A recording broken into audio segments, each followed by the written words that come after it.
What's going on, guys? Welcome back to the channel. Hope you had a Merry Christmas and an even happier New Year. So, I want to talk to you about something real quick. I think I spoke about it before a while back, many videos ago, or a while ago. So, just wanted to share with you, right, some things and something that may pertain to you. If you're using VR&E benefits, right, VR&E, Voc Rehab, as it was called.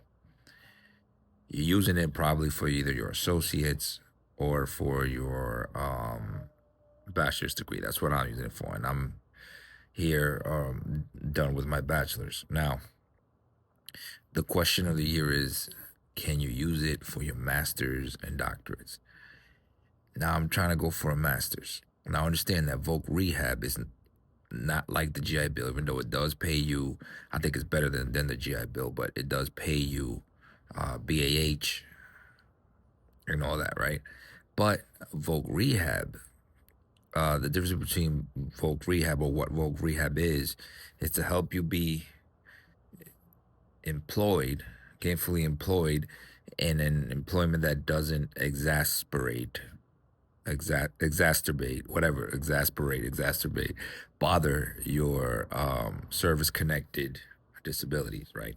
So, for example, if you have, like with the JED, you can go study anything. You can go study basket weaving, you can study refrigeration, whatever. If you have back issues, if that's one of your disabilities, they're not gonna pay for you to go study, you know, refrigeration or HVAC or something that you gotta that could possibly hurt your back. They'll pay for like a business degree if you could sit in an office where it's not, you know what I'm saying. So when you do apply for that, it has to be something that isn't going to uh, affect any of your service connected disabilities, right? With that being said, in my case, for example, got my bachelor's. I got my bachelor's because where I was working, I was offered a position where I don't have to move around a lot, lift a lot of heavy things, et cetera, et cetera. That's gonna hurt my knees and my back and all that, and et cetera. So now things changed. You know, that was 3 years ago, 2 years ago. Things changed. So now the only way for me to get into a position is to be either be in a management position or some kind of position where I could work in an office or possibly work from home. That would be getting a master's degree in that, because that's what most of the jobs I look for, are requiring. So I can use that and say, look, this is my situation, which it is. I got to get a master's degree to be able to be in a position where I don't have to move around. Because if not, with the position I'm in, I can um, only work in things where I have to do a lot of physical labor, and that is gonna, run into my service connected disabilities. So if you have service connected disabilities, you got to remember that when you apply for VR&E, make sure you tell them, hey, look, this is I need this degree because this is gonna help me. It's gonna help me get into a position where it's not gonna bother or exacerbate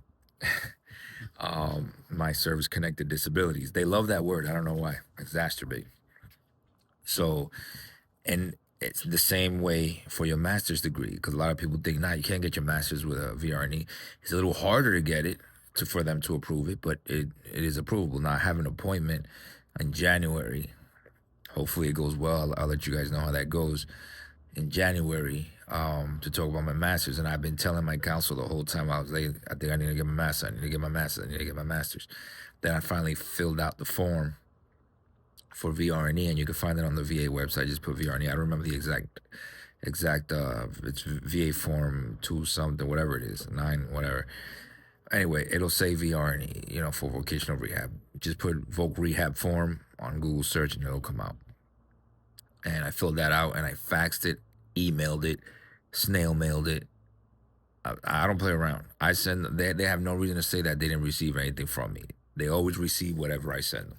So if you're trying to get your master's in VR with VR&E, you can go ahead and do that, but you got to know that's what VR&E is for. When you make your argument, it is, I cannot work in the current position or any of the jobs I find. They're requiring a bachelor's or a master's, whatever, so I can get into a position where it's not going to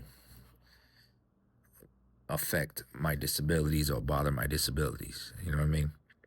If you got PTSD or something, where you can't be around too many people, you're not gonna work in Yankee Stadium. You know what I'm saying? You're not gonna do that.